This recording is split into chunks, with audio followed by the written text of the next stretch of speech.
We kind of felt that no one had done a restaurant that really focused on just St. Louis, like actually celebrating the food of our city.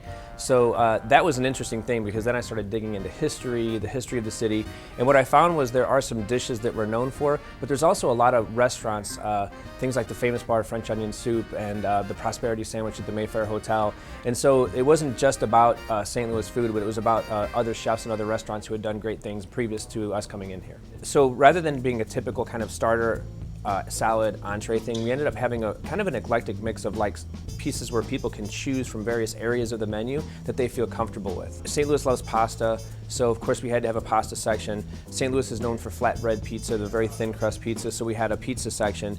And then as we started developing those sections, we realized that this was starting to feel very much like a very comfort food place, which led us down the path of doing more accessible food.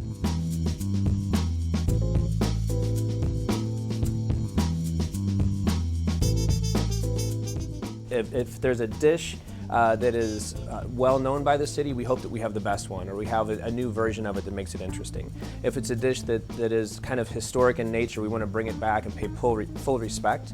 So we don't want to do anything kind of goofy with it. We're trying to get the exact recipe. We wanted to make sure that we were also offering entrees, so we started digging into entrees that kind of spoke to the history of the city. The Spadiga is one example of a dish where I kind of found two dishes that were interesting but not very high end, and we kind of elevated them. The restaurant, as well as the building here, is owned by the Lawrence Group and designed and developed by the Lawrence Group, and they also operate the restaurant. The overall feel of the restaurant, I think, in terms of design is meant to make you feel almost like you're walking into that mid-century kind of living room where you instantly feel comfortable. You feel like you're gonna eat something that you know and that you understand. So a lot of times people want to get together, they don't want to spend a lot of money on food and things like that, but they want to get together. So we created a space for them where they can have a cocktail party, kind of nosh on some little bites and keep it very low key. We also have a sit-down private room that's actually can be closed off from the rest of the dining room, has its own entrance. That can seat up to about 40, and we have a lot of events in there. The other things we worked on was, as we dug into the history of the city, we wanted to find people, places,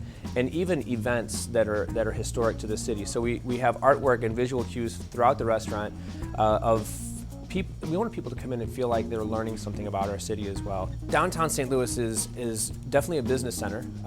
There are more people moving into downtown, which is something we want to be a part of. Well, we've got a bustling kind of business lunch, and because it is really cool when you see people from City Hall scattered throughout the room, and everyone kind of meeting, talking, sharing.